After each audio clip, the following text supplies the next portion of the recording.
塵蟎邊度嚟嘅咧？咁樣喺每一個屋企嘅床裏邊、被裏邊、枕頭裏邊、箍筍、布梳化、地氈、毛公仔軟玩具，全部都有塵蟎。咁你話點解我見唔到咧？即係我哋做研究試過咧，去啲屋企嗰度吸塵啊，吸塵，咁啊吸晒嗰啲塵，你能夠吸到幾多就幾多塵攞翻嚟。我哋計過咧，一個床裏邊咧，平均存在咧幾千隻塵蟎到啦。OK， 所以你咧每一晚瞓覺咧，好多人陪你瞓覺，你從來都唔係自己一個人瞓覺，就算你老公出咗差都係。OK， 咁啊，你話點解冇人咬我嘅咁樣？你見唔見到咧？見唔到嘅其實，用顯微鏡先睇到呢啲嘢。呢個係電子顯微鏡放大450倍嘅結果嚟。咁所以你見唔到㗎，梗係會喐啦，動物嚟㗎，唔係植物嚟㗎，唔係死物嚟㗎。但係佢哋唔咬我哋㗎喎，所以你從來都冇人咬你㗎，係咪？我哋唔敢瞓覺。嗰啲係虱，嗰啲唔同，嗰啲唔係致敏源，塵蟎只係而家唔咬我哋。佢點解會生存喺度啊？有幾個重要嘅因素，3個。第一個咧就要暖啊，要溫暖，即係咧。冰凍嘅地方，你等咗個床褥落雪櫃裏邊咧，啲塵蟎會死晒嘅。OK， 第二就要咧有濕度。咁你話香港係咪好正啊？嚇，又暖又濕，哇！香港正到極啦，係咪？仲有第三咧，就有人類。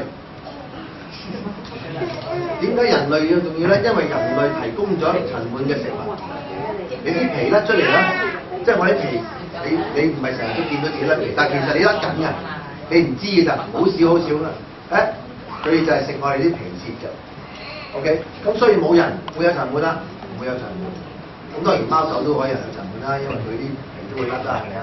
即係話咧，喺啲咁嘅地方有，所以咧有文明嘅地方，有現代城市嘅地方就有塵蟎啦。所以你嘅家居唔會可能冇塵蟎嘅。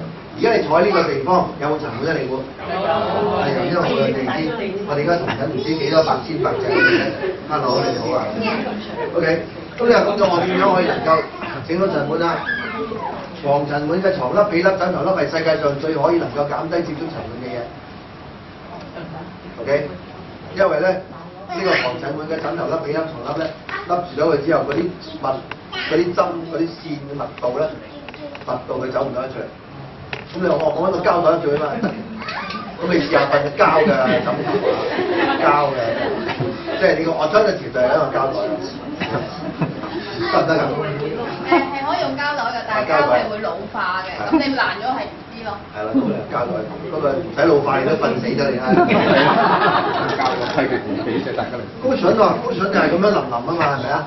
咁啊所以咧。咁你又唔用高筍啦，一係你又揾個笠住佢啦，又係膠袋都得。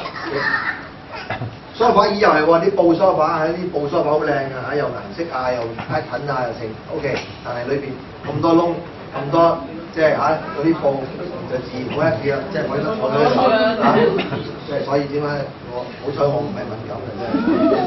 咁啊，改做人造皮啦，改做皮梳化好啲嘅 OK 嚇。咁啊或者定期咧洗啦嚇，咁啊地氈又係啦，地氈自然有啦。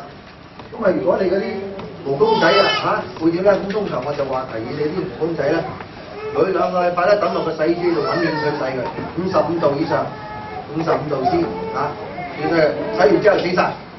OK， 咁所以有3個方法殺死塵蟎，一個方法咧就係曬佢 ，OK， 一個方法就冰佢，一個方法係洗佢。